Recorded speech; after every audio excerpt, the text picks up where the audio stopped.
Climate engineering is real, ongoing, and undeniable. Look closely at these composite video images, which reveal microwave transmissions interacting with cyclonic rotations. The background image shows Hurricane Michael coming onshore with no visible inland microwave transmissions, which would slow down or diminish the storm. In the upper left is an animation of recent Hurricane Florence. Florence was initially held in place by the very visible, fully energized microwave transmission signals. As transmissions inland from Florence were de-energized, Florence migrated inland and was manipulated toward the northeast. In the upper right corner of this composite is a close-up of microwave transmissions emanating from the core of Hurricane Michael as it came on shore. The transmissions were from Eglin Air Force Base. If you don't think weather warfare is real, think again. This is Dane Wigington with geoengineeringwatch.org. The animation you are looking at is a radio frequency microwave transmission facility near Raleigh-Durham, North Carolina. The facility is fully energizing and effectively repelling the inland advance of Hurricane Florence. As the rotating vortex of Hurricane Florence encounters the transmissions, portions of the storm's northwestern bands of precipitation are actually diminished, dispersed, and repelled. The rotating cyclone is thus effectively held in place by the transmission facility shown and other transmission facilities surrounding the Raleigh-Durham site.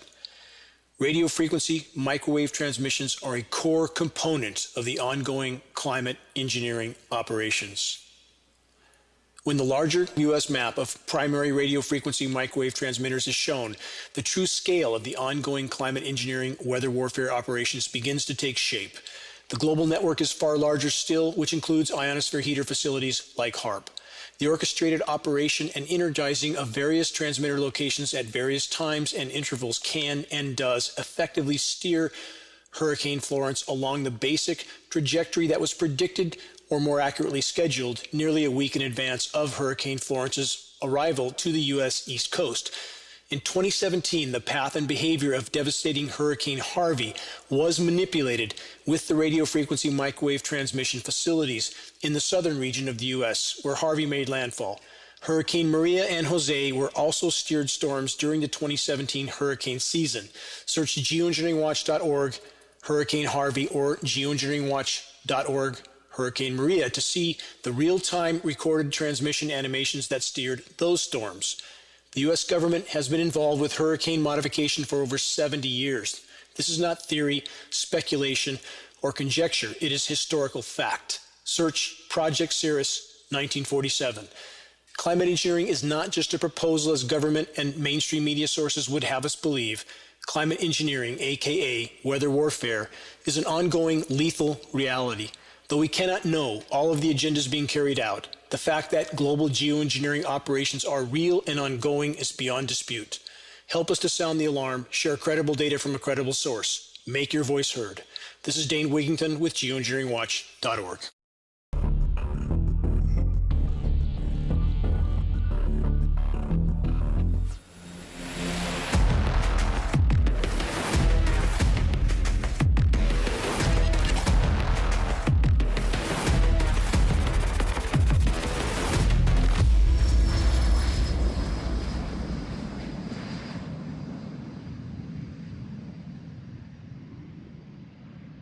Perhaps the greatest lie ever perpetrated on populations all over the world is the condensation trail lie. What we're seeing in our skies is not condensation. It's sprayed particulate dispersions with very few exceptions. They shouldn't be there. Jet engines burn clean. So if there's anything coming out of them, it's an additive. They're absolutely not contrails. Contrails do not linger, dissipate, and go into cloud coverage, period, in the report. And I kept saying to people, you know, what is this? Because now the sky is no longer blue, it's starting to turn gray. And what I found was kind of like it was not socially acceptable. You know, we're all going to pretend this is not really happening. And I thought, oh, this is very bad. Most are unfamiliar with a science term called global dimming. That term refers to the amount of direct sunlight that no longer reaches the surface of the planet due to light scattering particles that are building up in the atmosphere. And although many of these particles are from industrialized pollution, the large ongoing climate engineering solar radiation management operations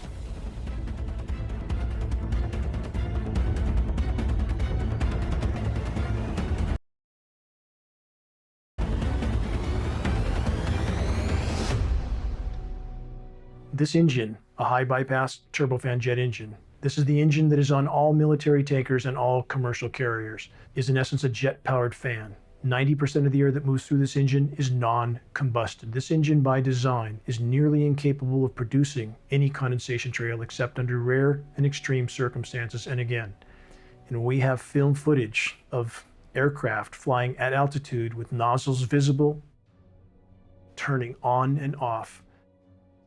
That is the end of the argument. Since even before man could fly, there was an effort to try to modify the weather. We have weather modification patents going back 100 years plus.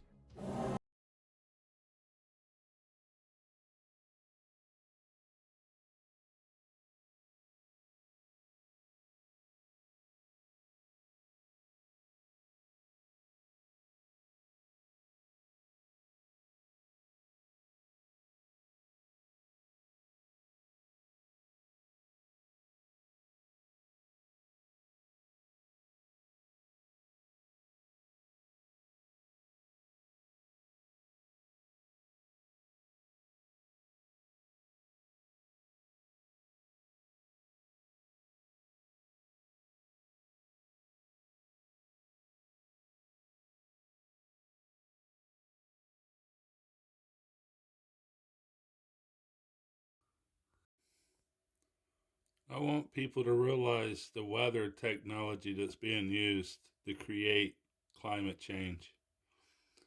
Wake up, people. I am not crazy. Yesterday was amazing in the sky over Florida. Look up. Wake up. Sure, YouTube won't let this out, but that's how long a trillion seconds is. That's a phenomenal amount of time for them to be stealing $30 trillion in a couple years. And if you're 31 years old, you've only been alive a billion seconds.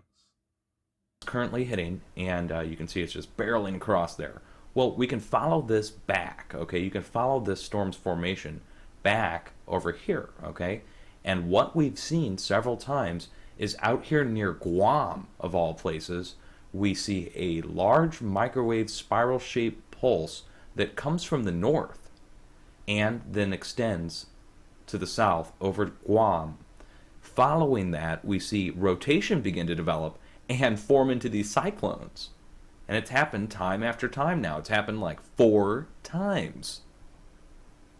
And I've documented each one on my website. Again, I'll put a link down below so you guys can come over to my site and check this out. Now, on the 27th, October 27th, a second microwave pulse happened. We first had the first one, and you can go back through my videos and see that. But the second one happened, and that's when I took people over to the shortwave monitoring station to show them what shortwave looks like, a spiral shape, in essence, on a 2D screen. When you're looking at it as a signal represented on a screen, the computer decodes it and gives you what look like spiral shapes. Well, the same thing could be said for the morphed microwave background imagery. Same thing, only over a huge area. You'll see the same kind of shape, but it appears here over the ocean coming from the north. Now, there's somebody who asked the question, and I think it was Montegraph, asked, is this possible?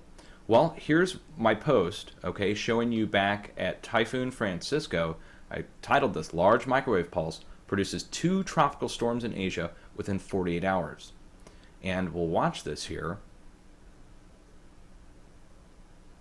There, okay? And out of that, rotation develops. Well, you also have Guam right in here.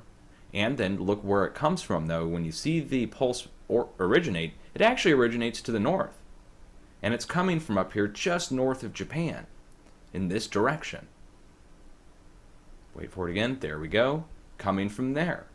Well, what's up there? What is there? We know Guam is loaded, but let's go check it out. I've got Google Earth open here, and we're using the Climate Viewer database. I recommend you guys download this. Jim Lee has put this together. This is all the electromagnetic points on the planet that are man-made. Every major antenna array, every Star Wars program, radar that's been stationed. These are all radar stations placed to monitor Russia. You can zoom in on each one and check them out. Let's just do that just to prove.